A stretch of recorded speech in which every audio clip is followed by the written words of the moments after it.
Hi, my name is Kristina Heagh-Avritt, and I am founder of Vibrant Family Education. I'm so excited to share a soulful self-care conversation today. Sunshine, good to see you again. Had to walk out to let you back in. Stuck in a storm of a relationship. Lost my fire. Oh, and I forgot about me for way too long. But it's rolled on. Now there ain't no shade around here.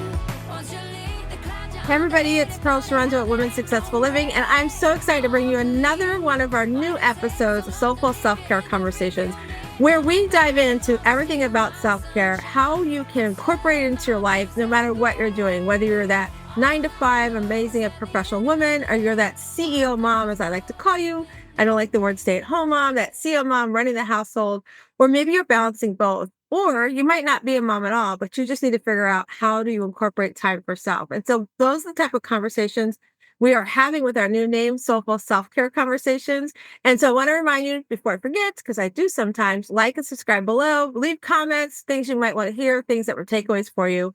And today's no different, because today, if you are that mom who is homeschooling, or you're trying to balance your kids' school and be very involved in school for your kids, today I want you to get a pen and paper.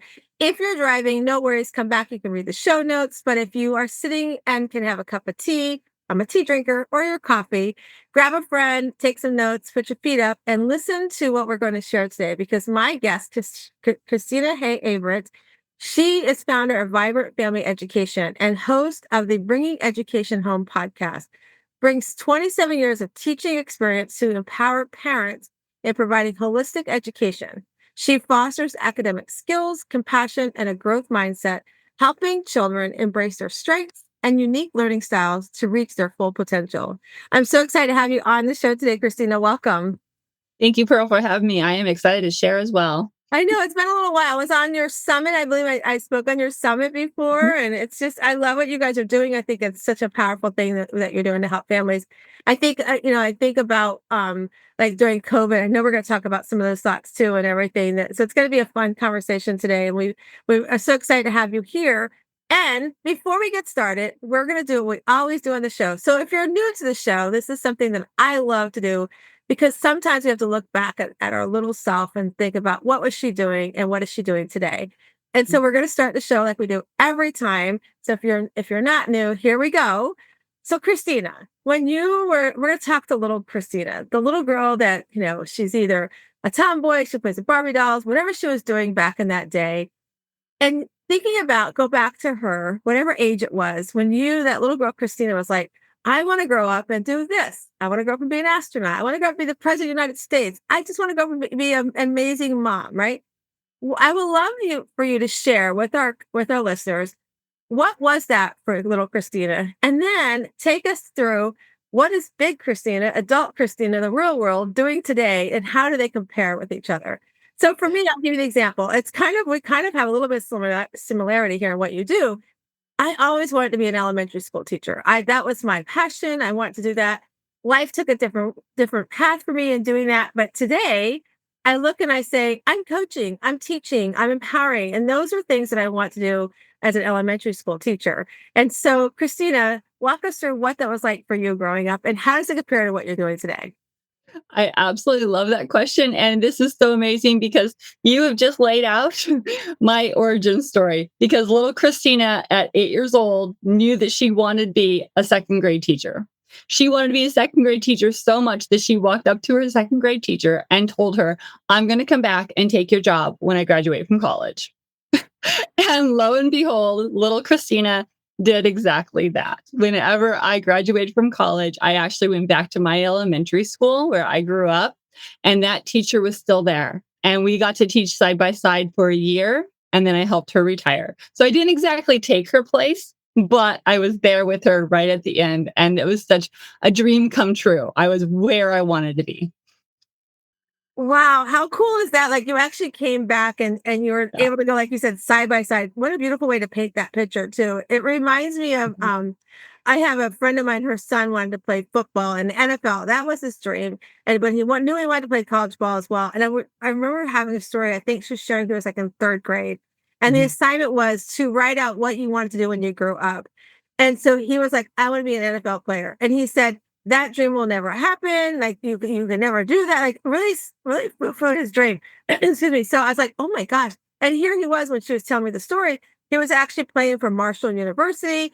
He really wanted to go on to be in an NFL, but he had a couple injuries. So he's taken a different path. But he didn't let that teacher stifle the dream. He still, that was his goal to go. And then here you are sitting right next to your teacher and you're doing it with her. Well, first of all, how cool, because it's not often many people move and everything so often, but how cool you got to go back and be side by side with that. That is so amazing. Yeah. And then, just to continue on with the rest of your question, it was like, wow, not only did I get to go back and work in the community that I grew up in, and really have that family interaction and those family dynamics, and having kids that I grew up with bring their kids into my classroom and drop them off, and I'm just suddenly their teacher kind of thing, right? But I got to do that for 27 years. And so I really did live my dream. I was a public school teacher for 27 years, and I've done everything, all the reading, the math, the writing. My favorite grade level was second and third grade. Those 8 and 9-year-olds, they're a great age to work with. They're old enough to have some skills and not too bouncy and wiggly, right? But they aren't too old where they're like, oh, I know more than the teacher knows, or oh, I don't want to be here at school anymore, kind of thing. So having that perfect grade level, and then everything that just kind of continued on from there. But that leads me to where I am now, which is the other part of the dream, is that I always wanted to connect with parents. I always wanted to make sure that parents were part of their child's education. And through all of that time, all those 27 years of teaching, it was one of those things that unfortunately things around me changed. Teaching was still my dream. Interacting with the kids have always been my top priority, making those little light bulbs shine, right? But then unfortunately other things get in the way, the paperwork, the policies, the dynamics, all those kinds of things. And so at the end of my teaching career, unfortunately, I was crying every year because I was feeling like I couldn't reach my children. I was feeling like I wasn't enough, even though I was giving my heart and soul to my classroom. I knew I needed a change, right? And that's where this little thing called the pandemic came in place. And at that point, a lot of teachers were thrown into online teaching, which was a mess, unfortunately, for a lot of people. And a lot of families had to make changes because of that as well. I was lucky, though. I got to go to the online school. So I had the full curriculum, the full technology set up, everything. It was the school that was made to be. And that's what everybody should have had. But unfortunately, it didn't always happen. But in that space, I got to see the glimmer of my next step in my teaching career. I got to see, oh my gosh, not only do I get to teach online with the kids, but I get to work with parents as a coach. And that coach is helping those parents give this education to their children because they're the ones who are right next to them. So that brought me into vibrant family education. So I took my coaching experience from those years, my teaching experience from all the other years, and now I'm helping families in vibrant family education make great choices for them and their families around their child's education. I love that. That's a great example too. So if you're listening to us and you're thinking, what can I do with my passion? Like I want to do more than what I'm doing today. I was speaking with somebody yesterday. We were talking about retirement, but not in the aspect of financial retirement. We're talking about mental retirement. Like, what am I going to do when I retire that's going to bring me joy? Right. And so like with what you did, you saw a need, especially through the pandemic, and you created something to empower you, not just your students, but allow the parents to be involved. I know as a mom, my kids were out of school when my oldest was out of school, out of college. My youngest one was in his, I think, second year of college when the pandemic hit. And so watching all that, like for him, because where he went to school, they had so many international students that could not get home. And he was a resident assistant, the RA. They Yeah. actually asked him to stay on through the pandemic in the school so he could be there for the students. So that was really interesting. And we had many conversations about mental health and things like that, but they got to do all the Zoom stuff and everything you're talking about. But like what you saw was that need. And it's interesting because I remember the pandemic was when my nephew was starting kindergarten.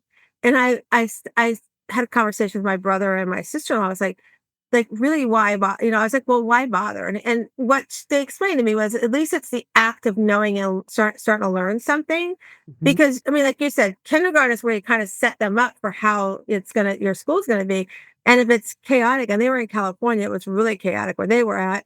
They were like, you know, and my sister-in-law has had some medical problems. So my brother was like, taking care of, his job, and then making sure my sister-in-law, who was early in her health journey, make sure she's okay, and then having to be the teacher. He's like, oh my gosh. And I remember my husband and I had a conversation. I was like, I am so glad that we are not doing that, because I think our kids would fail. I was like, and actually, to be honest with you, like what you saw a need and you started private family education, what I saw the need was the parent side of it. So, Kristina, I saw the need of, like, I was listening, watching my friends who had, kids either still in high school or little ones still, that middle school to elementary school, early, late elementary school, like going, I did not want to be a teacher. I sent my kids to public school or private school so they could have the teacher who's qualified. I don't want to do this, So I saw this like, oh my God, I got to teach. I got to do my job, and I got to be home with my husband or my partner all day long. I called it I need a Calgon take me away moment, but I'm not allowed to leave. Right. And so I was just like going, I need to do something. So like you saw a need, I started what's called our Cheer League today. And Mhm. that Cheer League, we meet every Sunday evening, and we still do it today. What I did is I did a 30-day self-care challenge, because it was early on in the pandemic. We had no clue how long we were going to be in that situation. So it was like every day you had to do something for yourself. You had to find time to do something for yourself so that you could get some sort of harmony in your life, right? And then every Sunday evening, we met from 8 to 9 p.m. on Zoom, and just, how was your week? How did it feel to do those things? How did, where was your struggles? And still to this day, we created it. But the interesting part about that, creating that, and I'm sure you might have a story there too. When we create something from a need that we see, it's also something that we know we need, and that we want it to do something different in the world, but we never know how much we're going to need it later. So for me, I created during the pandemic, so what, 2020, excuse me, and then 2022 July, I'm in Florida, so I called us the wicked stepchild state of COVID, because we didn't stay in all the time.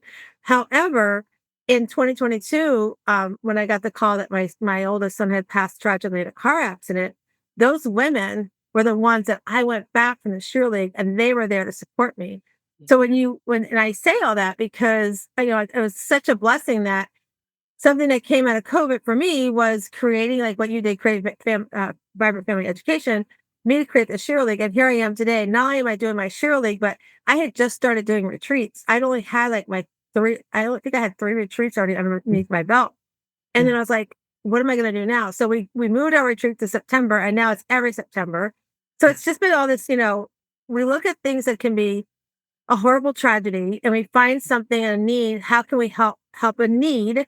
And then we create this beautiful thing. And so I want to talk with you about that, because I know, you did this during COVID, and like I have many friends that are teachers, and I watch them be so stressed out because they didn't have the curriculum. They're learning, how do I do this computer stuff, and all the technical stuff that was happening. And I saw some that were in inner cities going, how do I reach my kids in my inner cities? Because they don't have these technologies, as well. And so I would love to like hear from you. How did you help your parents like manage that, that challenge they were facing? And then how has it continued for you guys today?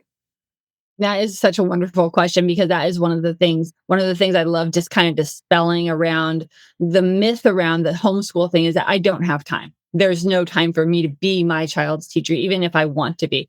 And it goes along with everything that you were just talking about. So we would talk about schedules and routines. We would talk about what works for the family where they are now. So maybe mom and dad were working from home, right? And they had certain meetings at certain times that they had to do. Awesome. You do that. And at the same time, you have your child set up for success in an activity that they know that they can do independently nearby, just in case there was something that needed to happen, right? But mom and dad were still able to go to their work meeting, take care of that. The child was still engaged in a productive activity. And then along that line, and then whenever the other part of the schooling needed to happen, you do that when you don't have your meetings. You either have it later in the afternoon or earlier in the morning, whatever it is that really makes your family kind of hum and sing. And as these families started getting into it, they figured out what their rhythm and their routine was, right? And now, if you're working with an online school and your child has to be on screen at a certain time with a teacher, that will looks a little bit different. But if you're in the complete homeschool model where you're completely in charge of your child's learning, then you get to totally flex and bend and everything else. And the thing about that is that time is a mindset, actually. I don't have enough time. Well, when you look into your child's learning and when they learn best, they learn quicker, right? So if you can schedule your routine around when your child is awake and alert and ready to learn, learning gets done quicker. And then you have the rest of your day for work, for family activities, for all those things. So scheduling and routine is one of those things that's the best thing to think about. And that I don't have enough time is really a myth. I think that's really great advice too. And I think that goes not just like for you're talking like real life too. Like Yeah. we have to create those boundaries like for our self-care and for the parents. Like if you're a parent, you're listening to us and you're maybe just starting this journey of homeschooling or you're having, like you said, have that specific screen time. Like I love what you said about finding out where the schedule is, and if you can make it hum around the schedule, that's fit it in there. And I think that's really really really impactful to understand that it doesn't have to be a square box. You can make it, fit where the pegs need to fit at, right? I love that. It reminded me of my husband when because my husband's retired from the Department of VA. And Mhm. I remember that he had he had one of his employees that they had a little one at home, they were trying to do school. And my husband's like, listen, just make it work how you have to make it work. And his wife was also working for a branch of the government, I'm not sure where. And so she had to be specific times. So they're like, we have no flexibility. You have to be on this time. So my husband's like, listen, then you come on the evening, whatever you need to do, because typically they didn't, other than if they had to talk to somebody, it's like you can do the work around that schedule, right? Mhm. And so I Yeah. think it also goes to communication, like Mhm. especially if you're a two-parent home, like communicate, having that, schedule, like you said, schedule routines, all of those things. I think, like you said, is important. Not just if you're listening to us and you're like, I don't have kids, don't turn off because these are things that apply to you as well. Like in life, we have to create schedules, we have to create routines. I'm getting ready to do this amazing vision event for a nonprofit this weekend. And one of the things we're talking about is in those 8 quadrants of the wheel of life, where are you scheduling these things that you want are your priorities into your life and how are you scheduling that? And so it's important to have these routines and so forth. And so talking about that, let's elaborate a little bit more on that. So with the kids, like, so, I know like I've got my oldest son's his girlfriend, she's like my daughter-in-law, I call her. Even though they never got married, they would have been married if he had not passed. But she already had a little girl and she's autistic. She should be in, I think, kindergarten, starting kindergarten or first grade. She hasn't started school yet. She's doing like that preschool stuff because her needs are so different. Mhm. So how do you as a parent who wants to homeschool, because I know in some areas having children that have challenges such as autism or ADHD, sometimes the four walls of school do not work, right? So to that parent that's listening and saying, I don't know how to make it work. Schedules and routines sound great, but I know I watched Evie. I know that she could be doing great, and all of a sudden it's like, whoa, we're over here, right? So, how does a parent who maybe has a child with some of those needs, how do they navigate this routine? I love that question because I'm actually working with a family right now. And that family chose to not put their child in school because he is on the spectrum. And mom's like, I'm going to homeschool, but I have no idea. And so, working with me, we talked about what would be best and how to do it, right? She's thinking, oh my gosh, I have to take the regular school day, the 6 hours, and bring it into my home and be teaching for 6 hours because school is 6 hours long. No, it's not. That's the one of the second biggest myth, right? School is not 6 hours long. It is for kids in school because there's 28, 30 kids in a classroom. They're moving from PE to lunch to music to this curriculum, that curriculum, back and forth. And with that many kids moving and those many things, it takes that long. When you're talking one on one with a child, one on two, if you have two kiddos in the house, right? It is completely compressed, right? Exactly. You can get a kindergarten or first grade kids work done, academics, reading, writing, math, the basics done in 30 to 45 minutes a day.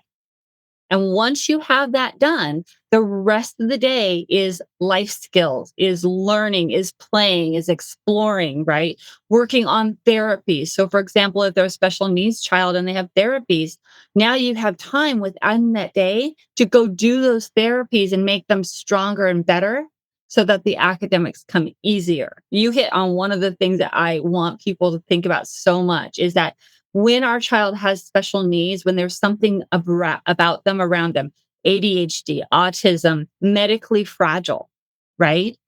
Don't worry about the academics so much until they have their life in order, their life skills in order. So this little guy that I'm talking about, he was nonverbal when I first started working with him and mom. I mean, he would sing songs and he would respond to mom in like one word, you know, kind of answers kind of thing, right? It's been about a year and a half. He is now answering incomplete sentences at times. He's still not, 100% verbal like we have a conversation, but you can really see the wheels are turning. He is there. He is responding. He now can sit down for 20 minutes and do something where before he was bouncing all over the room, kind of like you were just describing, right? And those are because mom is able to work with him and to share with him. And then they're able to go out in the community and have more experiences. He's able to go to therapies at times that are best for him. So he goes to tutoring one day a week when it's best for him, when he's awake and learning at a good time. He goes to speech therapy. He was going to physical therapy for a while. All those things that really help him grow and explore, right? So don't be afraid if you have a child who has some special things. Listen to that internal mom heart, that gut instinct. You know what's best for them. And if the school in your area is not going to be a good fit, really work hard in trying to find out what would be a good fit. Work with other moms, work with co op groups, work with a person like me to help you really see what the possibilities are for you and your child. And that's such a great I did not know that thinking about you could get the curriculum done. So, because you're right, in your head, you're thinking school's 6 hours long. I mean, I could see how that would be that is definitely a myth from what you're sharing, like how you can get the school done. You were talking to about making it the timing that's right, like when it's the right time for them, like to go to these different things that they need.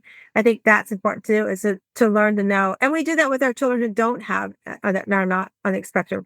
We know when it's the best time that they need to go to bed. We know the best time that we can get them started on something in the morning or whatever that might be. They may not be a morning person. For me, I'm not a morning person. Like, I don't get my day started till like around 11 o'clock in the morning. And even that's pushing it sometimes, right? And so it's like I have to make myself do certain things in the morning. And so knowing those life skills and getting them in order, I love that you reminded us that we have to do that. And I wrote that a couple of notes down that I'd like to share with Brittany, and I'll make sure she listens to this episode as well. One of the things I heard you say too was co-op help.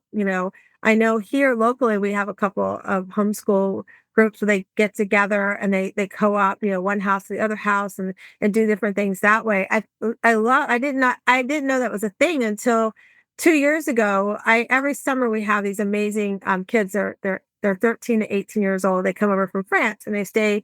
I'm in Tampa area, so they stay with some of the families for about 17 days in the area. They get immersed in our community, get immersed in, improving on their English, how we live in the US, that kind of thing. And so I had a couple of moms who were homeschooling. They're like, "Oh, I'll share it to my co-op group." A co-op group. I'm like, "Can you tell me what that is?" I'm like, I had never heard the phrase before. And they explained that to me. I was like, that is such a cool thing. I'm like, I would, if I was to homeschool, I know I would have needed something like that, And so that's really good. So tell us a little bit about co-op. So for that mom that might be listening, that's like trying to think if she's got to do it all on her own, how does she look for one? What are some of the things she should ask or he should ask? And then also, if there's not one, maybe some thoughts on how you start one. Great question. So yeah, how do you find a co-op? Um they're all over the place actually. It's just until it's brought to your awareness, it doesn't pop out, right? Yeah. One of the best places to go, and religious or not, right? Whether you belong to a church or not, if you go to a church and ask, is there a homeschool co-op? Most of the time they'll point you in the right direction. And then if that's not quite a good fit, then of course they can say, oh, well, we also know about this co-op and that co-op, back and forth. Facebook is in a wonderful place right now. It has tons of Facebook groups that kind of house co-ops. So they're able to share schedules. They're able to talk about when they're getting together in the area, those kinds of things. So search your Facebook groups for your area specifically for co-op, or your state homeschool association would also have a list of lots of co-ops and things like that, right? But like I said, once it's brought to your awareness, they start popping out. You'll start finding them, right? And you'll find the one that fits, because some go towards classical education, which is very structured education. Others are doing what's called unschooling, where there's no curriculum at all. You're just living life and learning through whatever, whatever. And then there's those that are kind of in between that balance. One of the other benefits of co ops, though, is that when you get to an area where you maybe don't feel confident teaching the subject matter, lots of times they do what's called teaching swaps. So a parent that is super confident in that area will take in a couple of extra kids and teach to them. And then you do the same for something you're really comfortable with, right? And if for some reason there's absolutely no co op in your area at all, which is going to be highly unlikely, but maybe it is, right? Maybe you're some rural area.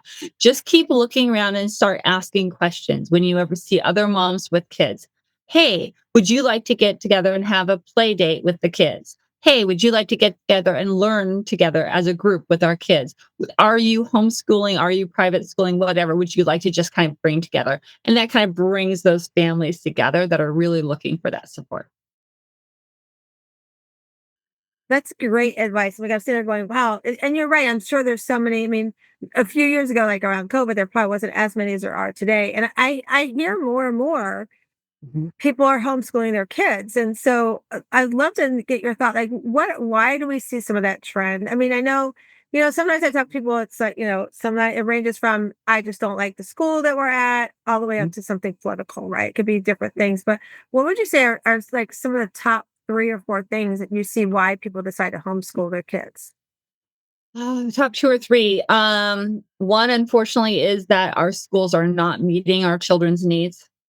And, there's always those great schools, there's always those great teachers. But on the whole, especially if you look at the most recent studies released about our testing data, our schools are not meeting our children's needs and being put in a box in a classroom, right? Little boys are usually very active people, right? And they're expected to sit in a chair for 6, 7 hours a day.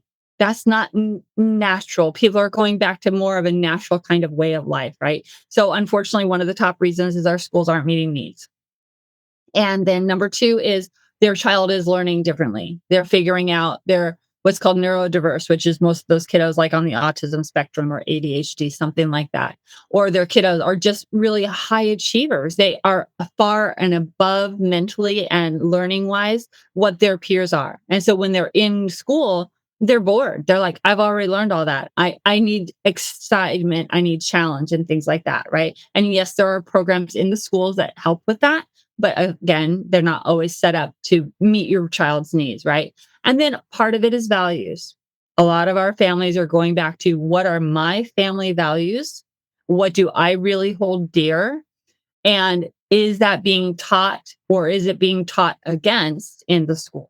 Right. So there are things that are happening in our schools that some families are like, whoa, way too far out there for me and my family. I want to do this at my own pace, or I want to do this in my own way. Right. And it might be a religious thing, it might be something different. But those are probably the top 3. School is failing your kiddo has some special things that need to be addressed, or the values of the family isn't being upheld in the areas that they are in. Mhm. Yeah, those are kind of along the lines without doing my own research. I thought that those might be close to the top 3 that I would imagine too. If I, look back on my youngest son just got married in October. Brittany, like I said, she, since my son passed, she's moved to New Jersey, but she came down a couple weekends ago and surprised us. Yeah. And I saw like when Evie had left here to what now, and like she reminds me of the little boy you were talking about, because like she has little words or noises that she can make, and we Mhm. understand, oh, that's what she's meaning, right? Yeah. And so for right now, like she's in a school environment, but and Brittany's got the blessing that she can take her to work with her while she's working. So it's been a really good blessing there too for her. But and I saw that and I was like, wow, I can get now why people, because especially with the needs, like they're learning differently, that's definitely, you know, an area that no matter what side of the fence you're on politically, I think we need to figure out how to address that because we have many, many kids in that area that I feel like we do need to address that as well for our families Mhm. and like you said, meeting the needs. I mean, I it's one of the things my husband and I would talk often about. It's like as much as we were involved in our boys' education, like I was like my boys call me helicopter mom. I helicoptered school. I didn't really helicopter I helicopter some extracurriculum stuff, what you're doing, but my helicopter was school because I didn't have the best opportunity for moving on from traditional school to college. I wanted like that was, and my husband did. So our goal was 4-year college, at least 2 years minimum, that kind of thing. And if it didn't fit, then what are you going to do to be productive for yourself in life? And Right. so those were like I was helicopter at school, and I remember my oldest, he was a senior in high school, and the teacher called us in for math, and so my husband couldn't come in. I had to go to the meeting, and he's like, so Matthew needs to take this test, and if he doesn't take the test, he may not pass. And I was like, okay, so can we? And I said to my son, I go, this is such an irony because Matthew was born of our heart, right? So we adopted Matthew as an infant, and so this goes to show you don't have to be blood to get things from your parents. So ironically, for me in a Mhm. senior in high school, I was the bad girl that was skipped second period because my campus was open. So we go off to 7-Eleven, we get sodas or whatever, we come back. And I often didn't have my English homework done. And Mhm. so it came time to do, if you had a certain grade, you'd have to take final exams. Yeah. So I can't remember my English teacher saying, but I remember her telling myself and my friend Doug Shoemaker telling us that I need your books. And I was like, you can't take my books. I have to study. And Doug would always cheat off of me. So I wasn't surprised why he was with me. And she's like, listen, I'm not coming in for two of you tomorrow. So I'm just going to pass you. I was like, oh, thank goodness. So fast forward, here we are later. My son, the teacher's like, yeah, if he has to come and take the math exam. And if he doesn't pass, we're going to have a problem. So I was like, so what if? What if? And he's like, why would you put that out there? I said, because I want to be prepared. I'm like, you're the only class he has to take to walk across the stage. So what if? He's like, Miss Pearl, I'm telling you, my test is so simple. He'll do fine. I'm like, okay, I'm going to trust you. I walk out. 4 or 5 days later, he calls me, Miss Sharenza, Matthew was the first one ever. I said, see, that's why I asked you about the what if. And he said, I'm not going to hold him back for, I think he was off 3 points or something. So I don't think I ever told my son that story before he passed. So if he's listening, he knows now. But I was Yeah. like, how ironic that is. But, it was interesting to see how my kids learn differently. And I think that's probably something you guys address too with homeschool. Cause I can think, I'm thinking about, there's somebody I had on my show, and he was talking about how they homeschool. I think they have 6 kids at home, and they Mhm. homeschool all 6 kids. I'm like going, oh my god, like different ages and different learning, and and all that stuff. And I think back to both my kids like learning. So Matthew, he would never want to do the homework. I would have to fight with him to do the homework, and he Mhm. would take the exam, and bam, he would do fine, except for this Yeah. one exam. Yeah. And then Nate, he was such a studious. He'd do all the homework and everything. He got great grades all through school. But when it came to testing, horrible testing. Like he did Yep. not, his testing was so different. And so Yeah. I'm thinking as we're talking about this and we're talking about learning differently and things like that, I'm thinking, what if you are homeschooling or you're getting ready to homeschool, two or more of your kids? How how does somebody look at that and kind of map that out for their family? That is such a good question. One that, families get really worried about. Oh my gosh, I do have more than one kiddo, right? And it's one of those things that as we're working with the families, we start looking at learning styles and then of course, the curriculum, and basically how you can interweave different grades or different age levels in the same curriculum, right? So if you're doing a writing paper, right, and you're talking about a personal narrative, you're going to write a story about something that happened to you in life, right? You can teach that whole concept to all three grade levels. Maybe you have a fifth grader, a third grader, and a second grader. You can teach the basic concept to all of them.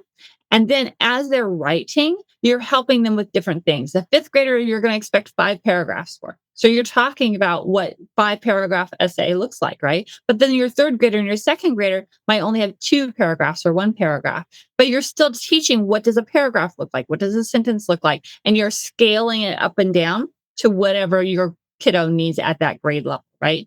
Math is kind of the same way. It gets a little bit trickier because there's specific concepts, but some of the basic concepts, again, you can teach in a gap and a range that you can cover one or two at the same time.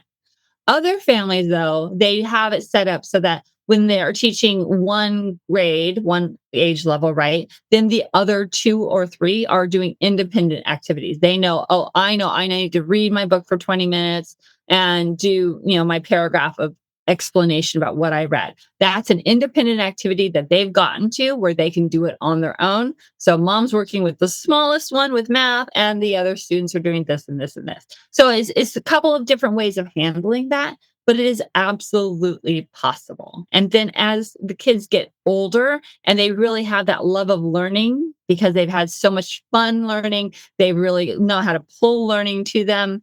They actually take charge of their own lessons so much more that it's easier than it seems. But yes, there are a few tricks that you have to know to weave it in there.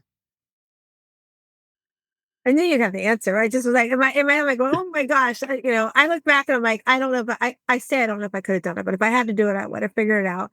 I would Yeah. have got help. I would have found like what you offered the families help. And so with that being said, so those that are listening to us are like, I really wanted to do this. Now I'm inspired to do this. This has been great information about the myths, about scheduling routines, about how do you meet your child's needs and how do you, address those learning differently children as well. If they needed to reach out to you, how can somebody reach out to you to learn more what you offer? The best place to go is straight to the website, vibrantfamilyeducation.com. Vibrantfamilyeducation.com. I have a booking link there. You can jump on a call with me, ask me an education question. We can talk more and we can really see what is be a good fit for you and your family. And I am open for questions anytime. You're like, oh, I probably don't want to homeschool, but I just have this education question that's just burning. Jump on a call. Let's talk. Let's see what's happening, right? And let me see if I can give you some wisdom and some help for you and your family to have a great fit education for you and your child. And we'll put all of that in the show notes too. So if you're driving, we'll put that in the show notes. And if you have the opportunity right now, like and subscribe and save this episode so you can come back and connect with Vibrant Family Education and Kristina as well. And I'm so glad we had this conversation because I know, it's a big thing. Like I said, I've got many friends who are in the education background and I'm going to make sure to tag them when we put this episode out so they can look, learn and be inspired as well.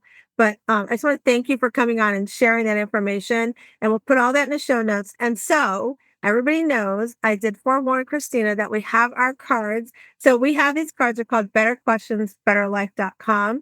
So if you're new to the show, these are cards that my friend Carol Gill and her really good friend Diane Allen created. And there are over 70 cards. They have different questions, different words, things like that. And so I journal with them sometimes. I'll take a picture of one, put it on my screenshot. I actually have given them to my kids. And actually, to be honest with you, I actually put a deck of them in my son's casket. So when he went off, he'd have good inspiration when he got to the other end of the world. So just, I did things like that. So but these are great cards. So, and they're also great icebreaker cards. So I'm going to shuffle them. Christina's going to tell me when to stop. And then she's going to answer what card comes up for her. So here we go. Yeah. Okay, your card says, what if my inner voice is right?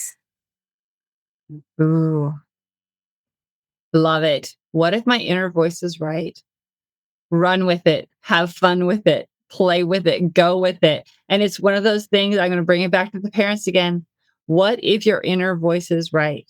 What could be the beauty of that outcome for you and your family, right? What beauty could you experience? What joy could you have if that inner voice was right and you acted on it?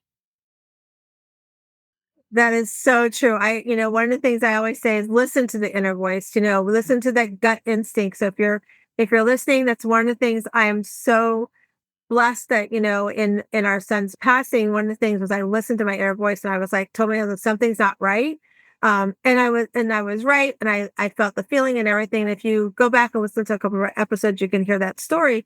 But I'm so glad that I listen to my inner voice and I do it so often. My husband will tell you too, it's like we had a situation when we first went in a house over here where somebody was staying with us and they moved out. And afterwards he's like, I never really believed in that stuff about things and impacts and stuff like that. He goes, but you said this and it's happened now. And I'm like, it's that inner voice. It's not really, some people have a beautiful talent with it, but it's just that inner voice. And, so oftentimes he'll tell my friends or family, if Pearl says it, you need to believe it because she's felt it, right? So it's so amazing to listen to that inner voice. And you never know what happens. Like you said, especially if you want to educate your children at home, you never know what's going to happen. And do me a favor, help foster that inner voice in your children. When they are Yes. talking, oh, I feel inside that I should be doing something. Ask them about it. Why do you feel that? How do you feel that? Let's try it out and see what happens. Foster that in your kids as Oh, well. it's so what a great point. I'm glad you brought that up too. I love that you reminded us of that because there's Mm. so many things that when we don't listen to them and if you're listening, your kids are 7 and below, right now what you say to them affects that inner voice. So make sure you foster that inner voice, like what Christina says. Make sure you listen to it. Don't tell them go stand in the corner. Don't tell them, oh, that's nothing. Like engage in a conversation. So how does that make you feel? Well, tell me about that feeling, ask them those questions. So good way to close out our show today. And I just want to remind everybody as well that when you come into this world, we are this hard, tough oyster. We've got this rough shell. We have to break it apart so we can figure out what our inner voice is telling us and how we become that inner pearly greatness. So I hope today each of you go out and you find your inner pearly greatness and listen to your inner voice. Have an amazing day. Oh my gosh, what a fun episode. My kids are grown and grown and off in heaven for Matthew, but I'm watching, they're getting ready to navigate that path of education. And was so glad I was able to have Kristina on today to have this conversation today, because I think it's something, if you are listening as a parent or even as a grandparent, I think it's really important that we understand what our families face today with education. But one of the big takeaways that I want you to understand when we talk about soulful self-care, we talked about it right at the beginning. I mean, if you go back and listen, we talked about your schedule and your routines. Like, where are you scheduling yourself for self-care? What routine are you creating for self-care? And that includes if you are homeschooling your children, or if you are working, outside the house, or trying to manage the household and working, whatever that routine of your daily life looks like, where are you plugging in and scheduling and really like fixing into that routine for your self-care? And I just want you to know that no matter where you are at, it's never too late to start. You're never too old to start. You're never too young to start. And self-care is not selfish. You can do it with your kids, with your spouse or partner, or just on your own if you want to. And if that's something you struggle with, hearing that is like, oh my gosh, I don't even know where to start. I want you to know I'm here for you. And if you want to, just follow the link below, like and subscribe for us, or click the link that's in the show notes and schedule a call with me. Let's create a roadmap towards your self-care, because you deserve to be the hero that you are, because I know you're strong. I know you can be happier. I know you are an empowered, radiant, original person that's time to do something for yourself. Have an amazing day. Why'd it take so long to